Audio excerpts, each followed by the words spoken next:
All right, on this episode of Bowks Talking Bouts, excited to be talking to an individual set to compete at Rizin 37, which goes down on July the 31st.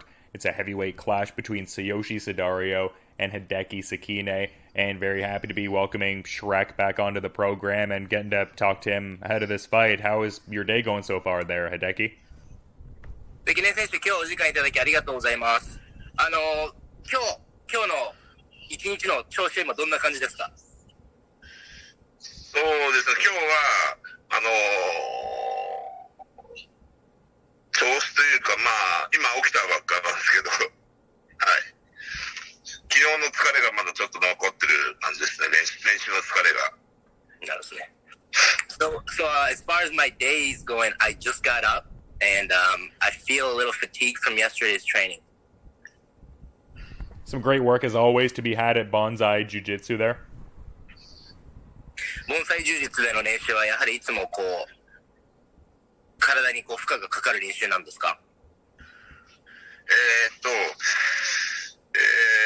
私たちの道場は科目道とプロ連がありまして、その他は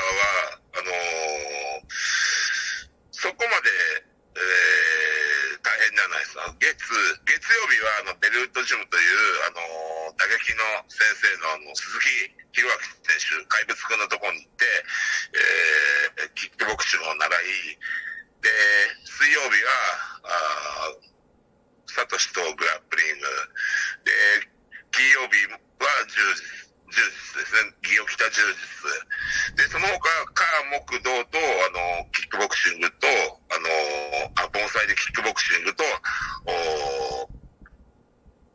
スパーリングですね、プロ連をやってます。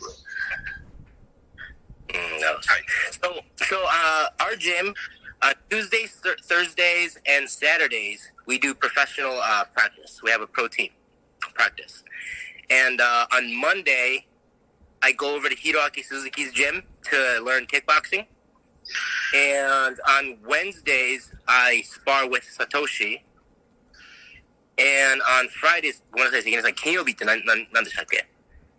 金曜日はブラジリアン柔術ですね、基本的に。So on Friday, I do Brazilian Jiu-Jitsu. So that's basically my work schedule for the week. And we go pretty hard on Tuesdays, Thursdays, and Saturdays.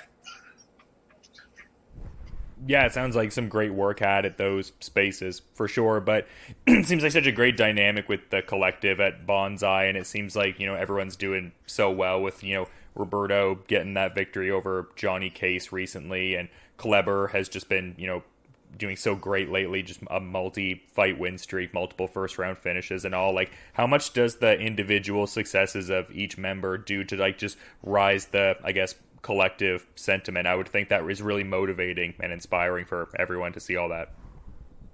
今、盆栽柔術はすごく勢いに乗っていて、先日、ソーザ選手が、ジョニー・ケースから一本取って防衛をして、クレベル選手はもうずっと、一本勝ち、一ラウンド一本勝ちを収めてきています。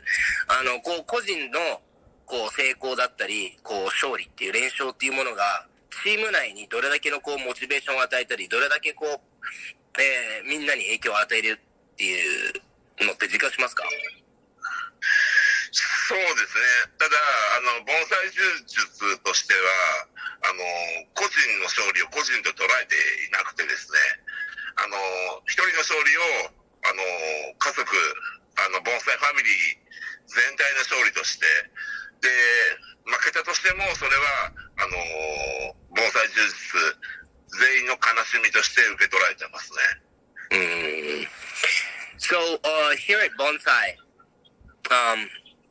we don't celebrate each individual's success. We celebrate it as a team. We celebrate it as a family. So we all share one victory and we all share one loss as a whole team and a family. Yeah, I mean, that's a beautiful sentiment for sure, but I'm curious about the, last fight, just in the sense of it being inside the confines of a cage, which is, not something altogether unfamiliar, but just, previously having competed in the ring and next readying to, compete in a ring here? Like, is the preparation different at all when it's either a ring or a cage as far as like prioritizing getting in particular like work with one or the other relative to what you're about to compete in? 関根選手の前回の試合は久々の金網での試合だったと思うんですけども、そこで勝利をして、でその前の試合はリングでやってます。で前回の試合が金網で、今回またリングに戻ると思うんですけれども、そういったこう戦う舞台においてこう特にこう練習の仕方を変えたり、リングでやるからこういった練習をします、特にこういった部分を強化したいですとか、そういう練習方法って変えてますか？そうですね、練習法は変えていません。そもそも盆栽柔術はリングも金網もないですし、ただ個人的にはケージの方がスキルは活かせると思ってます。ただリングについても普段自分はプロレスラーとしてリングで戦っているんで、燃える気持ちが燃えるのはリングの方かもしれません。はい。So, for us over at Bonsai, we don't even have a ring or a cage at Bonsai, our dojo.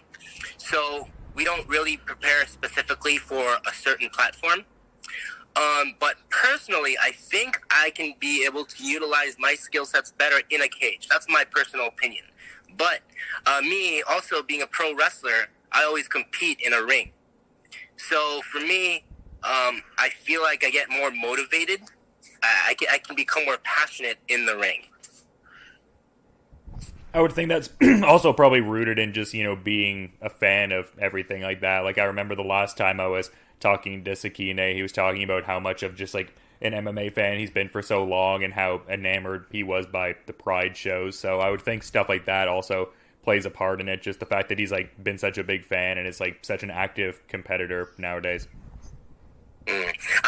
前回関根選手とこうインタビューさせていただいた時も、こうご自身のこの、もともとファンっていう気持ちがものすごい熱い気持ちを持っていて、でプライドを見ていろいろとこう刺激を受けてきたこう関根選手のこのリングに対する情熱があるから、逆にそういう部分でリングの方が燃えるっていうのも関係しているのかもしれませんね。もちろんです。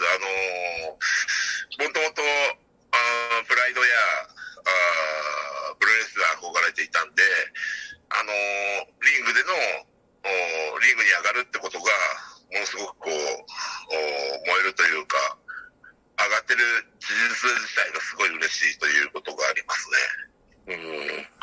Yeah, that's definitely part of it, I think, because me being such a big Pride fan, a pro wrestling fan, stepping into the ring itself, that action of stepping into the ring itself means something so special for me. Yeah, and that kind of segues into something I wanted to touch on here, because I was seeing in a pro wrestling context that Hideki got to work with, a Pancrase veteran, also a veteran of the All Japan and New Japan circuits as well. I'm kind of curious just what the overall experience was like getting in that work with Masakatsu Funaki. What was that experience like? 関根さんが選手が先日プロレスをやってるのもいろいろちょっと見たんですけれども、全日新日だったりそのパンクラスの、レジェンドの選手であるこう船木正勝選手とこう一緒にこうプロレスをやるリングを共有するっていう経験はどういったものでしたか？すべてが自分が憧れた UWF というスタイルのレジェンドである船木さんのことはファンとしてすごい尊敬して好きだったんですけど、彼との戦いが実現したのはすべて来日のリングでの結果のおかげであるので、すごくありがたく思っています。はい。So, Masakatsu Funaki has been, he's definitely a legend, and I've got nothing but respect for him. I was just a personal fan of him from the UWF days, and for me to be able to face him, work with him, it's all because of my success in Rizin. So I definitely am grateful to Rizin, and I'm thankful for Rizin for giving me the opportunity to get this recognition to a point where I could face my longtime idol. Yeah, there seems to be a lot of passion for the promotion specifically. Like when I was talking to you the last time and I was asking about if like a title fight in Rizin would be of any interest to you, you were like predominantly saying the main focus was to, keep the fire of Rizin going, and just if you could contribute anything to that, you would, go out of your way to do so. So it seems like there's a lot of passion for, the company and just like the broader, I guess, lineal tradition of Japanese MMA. まず前回お話を聞いた時もこの関根選手にライジンでヘビー級のタイトルマッチがあったらというような質問をしたんですが、その時に関根選手が答えたのはとにかく今このライジンの熱を火を絶やさない、そのために、自分がやれることは何でもやります的な答えをいただいたんですけれども、本当に関根選手はライジンに対して日本の格闘技に対してものすごいやっぱり情熱を持っている。で、そういう部分がにじみ出ているのじゃないかなというふうに強く感じますね。はい。そうですね。自分は、以前も言った通り、プライド、ドリーム、ライジンと、日本の格闘技、これになんていうんですかね、生きる勇気というか、そういうものをいただいてきたんで、今度自分がね、そのライジンという場でファイターとしてファンの皆さんに、同じように勇気を与えられるというそのことにすごい感謝をしているというか嬉しいですね。はい。So yeah, I mean, from my personal experience, all through Pride, a Dream, and Rizin, those platforms have given me hope and courage to face any kind of obstacle.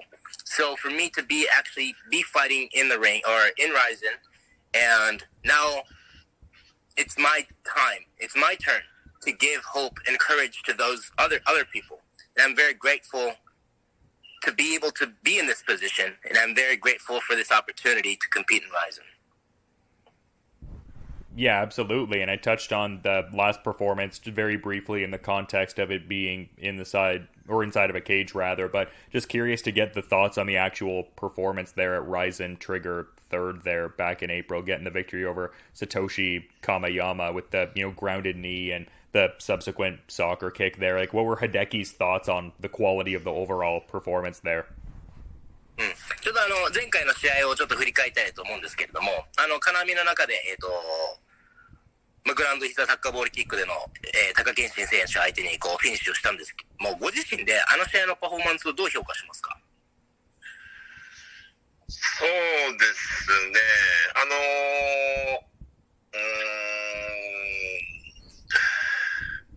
1ラウンドは、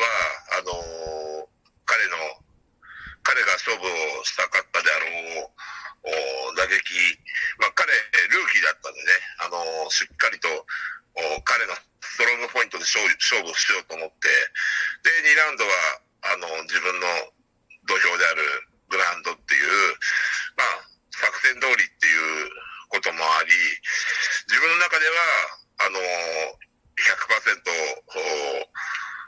もう良いパフォーマンスを出せたと思っていますね。So for me, I know that he was a rookie. He was a beginner coming in. He was a rookie coming into this sport, and he probably wanted to strike, and that's what he was going to do. So for me, I wanted to fight where he wanted to fight at, and which I did in the first round. I stood up with him.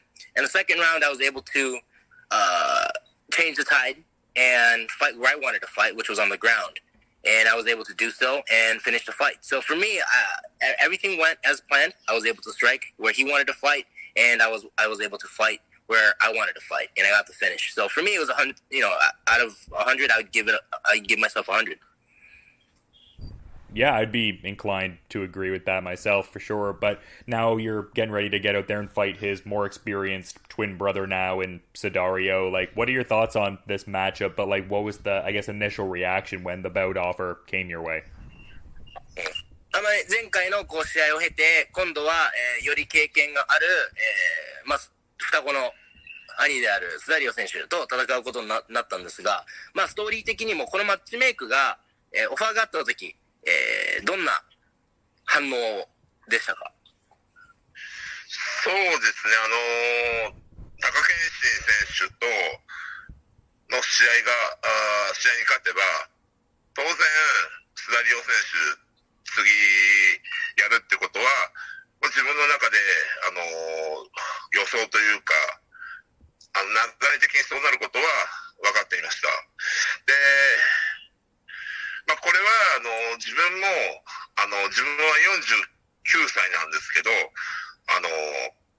自分自身も、毎試合、減るごとに、打撃の精度が良くなってきて、スキルも上がっているんでね、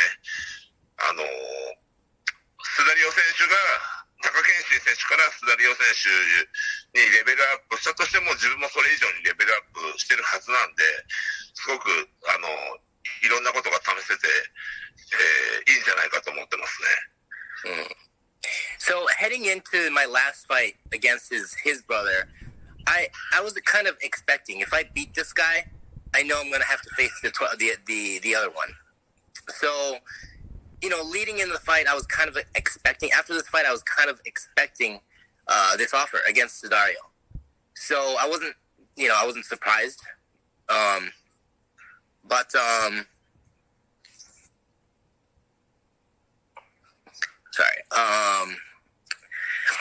currently 49 years old right now, and I feel like I'm still evolving after each fight. I feel like my striking is getting better after each fight, and I know that Sudario is also getting better, but at the same time, I am also evolving as well. So I think, in this fight, I can expect a really fun fight, actually. I want to try out new things.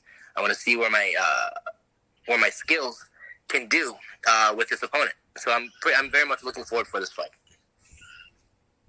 Yeah, I would think as like a pro wrestling fan too, you'd be able to appreciate like the narrative kind of component to it, just getting ready to fight the more experienced twin brother and the whole bit there. プロレスラーとして、プロレスファンとしても、やっぱりこういうストーリー性のあるものが、総合格闘技の流れで組めるということに対しても、ワクワク感が、あると思いませんか？そうですね。ライジンという場は、原理をたどれば、プロレスなんで、ライジンのファンの中にも、当然プロレスファンはたくさんいるし、そうでないファンとしても、やっぱりファンっていうのは、ストーリー性のある戦いを求めてると思います。で、そうなった時に、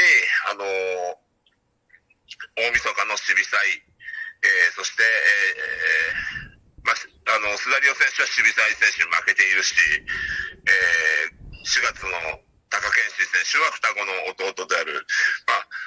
こういったことからも、ストーリー性のことをアングルって言うんですけど、そのアングルがある一戦を自分ができるということに、自分自身もワクワクしていますね。はい。So when you look at Rizin, when you look back at the history of Rizin, the origin of Rizin it comes from pro wrestling. So right now, I'm sure there's a lot of pro wrestling fans who are watching Rizin right now. And for those who are not pro wrestling fans who are Rizin fans, they still would definitely appreciate some kind of a narrative, the storyline. So I think it all makes sense because for me, beating Shibisai on New Year's Eve, which Sudario has lost to previously, and me beating Sudario's twin brother, I mean, it just makes perfect sense for this fight to happen. And And for me to take part, for me to be the key person in this angle, this storyline, it's nothing but, an honor for me to take part in it. Yeah, and I'm curious to get your thoughts on this because when I was talking to Sudario when he was getting ready to fight Kazushi Miyamoto, it seemed like he was not necessarily super keen on taking, fights with pro wrestlers. Like maybe he was looking to like expand beyond that sort of bubble there. Like as someone who's like such a proud pro wrestler, did you catch wind of that or take that as any kind of slight or anything like that? Or did you more so think the sentiment was he's looking to fight more experienced MMA opponents? スダリオ選手とインタビューした時もおそらく会見でも言ったと思うんですけど、スダリオ選手が宮本選手と、戦う前に自分はもうプロレスラーとやりたくないみたいなちゃんとした格闘家とやりたいみたいな発言をしていて、それについて関根選手ってもしご存知でしたらどういうふうに捉えたのか、彼は本当にプロレスラーを見下しているのか、もしくはただ単に本当に強いやつでやりたいっていう気持ちから出た発言だったのか、スダリア選手の発言をどのように捉えましたか？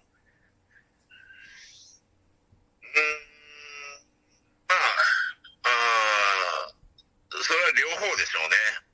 彼からしたら用意されたプロレスラーが自分の今の強さに釣り合ってないと思ったのは確かだと思います。でもちろんそれで彼は練習もすごいしていてどんどんスキルが上がっているんでっていう部分も当然あったと思うし、ただ自分としてはそれを聞いてだったら俺とやれよっていうのは思っていましたね。はい。So as far as Sudario's quotes and comments, I think it comes from both. I feel like he probably meant it at the time. Because he felt like he was getting better, he was learning much faster, and he deserved a better opponent.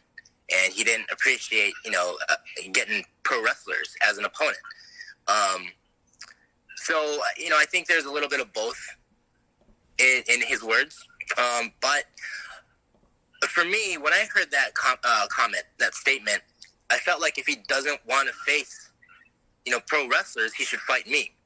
Because I'm a pro wrestler and I have much more experience and skills than any of those guys he's faced. So that was my initial thoughts about that statement.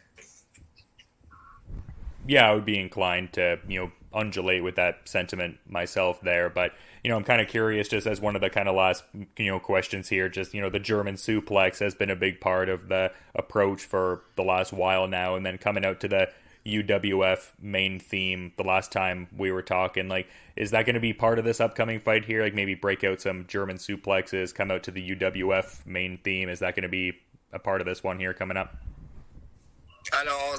関根選手のこの行動とかをいろいろと見ていても、やはりこのジャーマンにこだわったり、前回の試合では UWF の、テーマ曲で入場してきたりとか、そういう部分をすごく強く見せていると思うんですが、今回のスダリオ選手との対戦相手もやっぱりそこがテーマで、あったりするのでしょうか？そうですね。渋沢選手とやった時は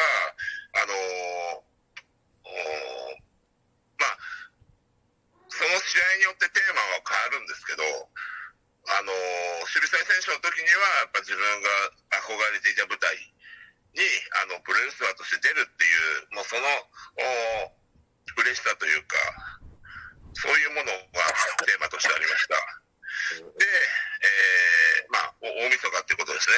憧れた一番の大晦日の舞台で試合をできるというそのテーマですよね。で、貴健信選手の場合は相撲から鳴り物にできた彼とプロレスラーとしてはそうなんですけどもう一つ MMA というものの奥深さ強さっていうものを彼は舐めてるような発言をしていたんで教えなくてはいけないというそういうテーマがありました。でだからこそ MMA としてMMA のそのスキルを教える強さを教えるという形で試合をさせてもらった。で今度はスダリオ選手っていうのは MMA としてまあ、デビューの時とは違ってだんだんとコンプリートされてきた。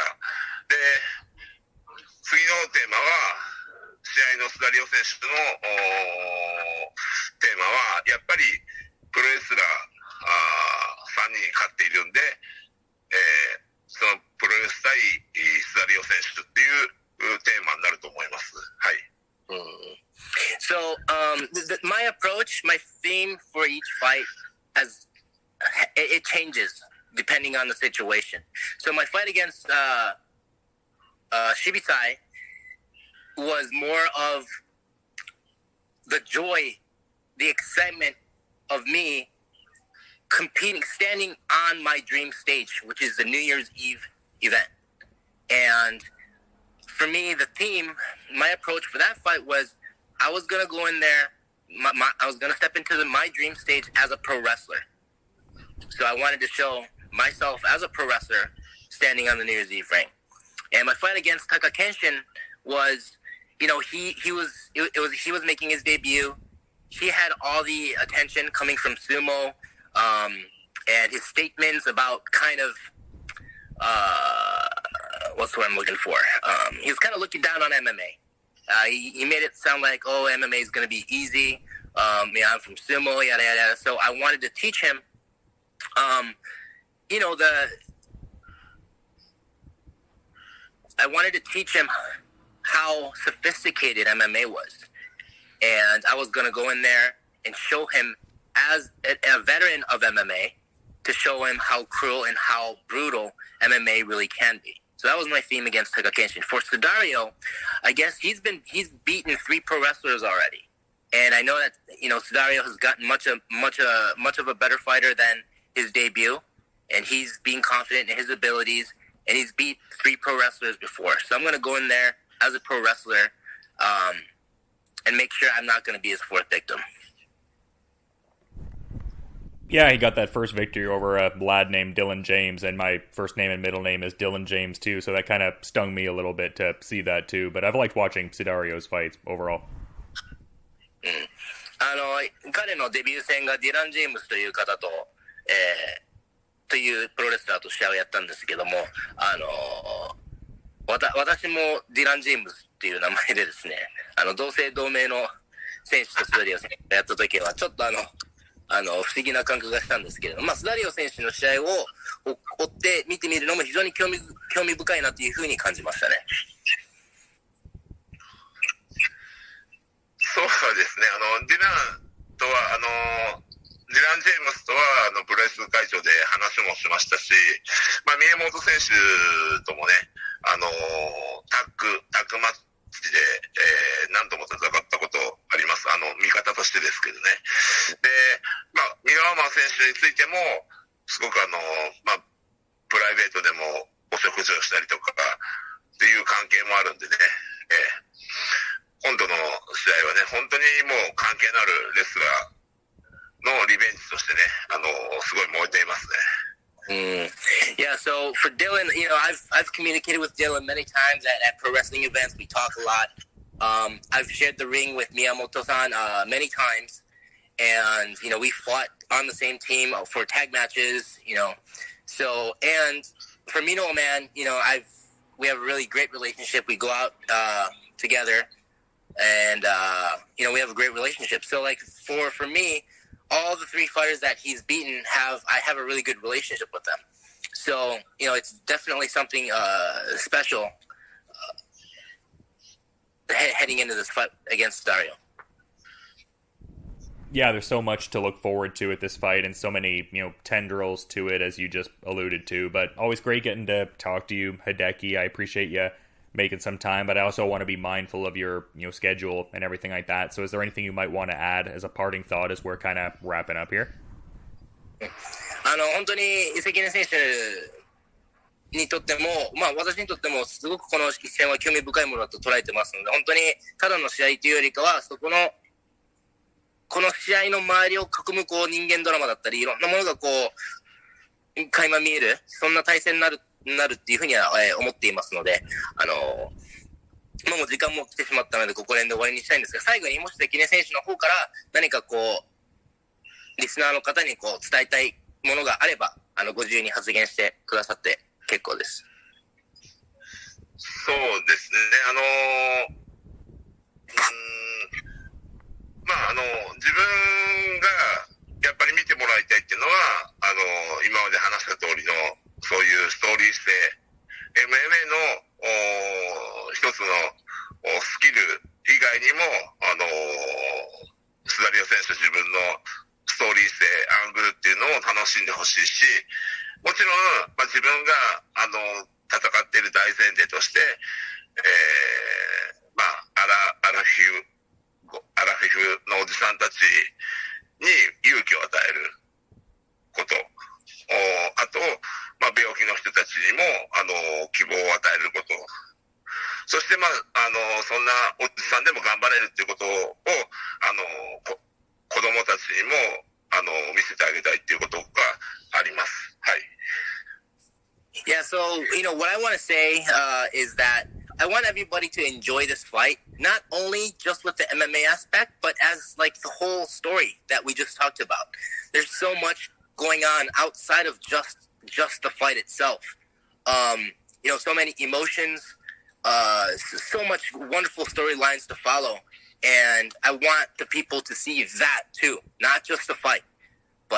And I also, I'm almost 50 years old, but I want to go in there and inspire all the almost 50s, and, everybody's tired. And I want to inspire those people and give them hope that, that they can, as long as they work hard, there's a possibility of anything. And for those with conditions who have lost hope, I want to fight for them. I want to inspire them with my fights. And the children. I want the children to see me and be inspired that, hard work will definitely pay off. I'm a 49-year-old man with a condition, but even I can still succeed if I put my mind and heart into it. So that's what I'm going in the ring to show, and that's what I want people to see. It's a great parting thought to end things off on, and this is going to be an amazing story, and it'll reach a crescendo on July the 31st at Rizin 37 when Tsuyoshi Sudario and Hideki Sekine step into that Rizin ring and go at it in a heavyweight clash. And thank you so much to both of you for the time, and enjoy the rest of your night. This is Bowks Talking Bouts.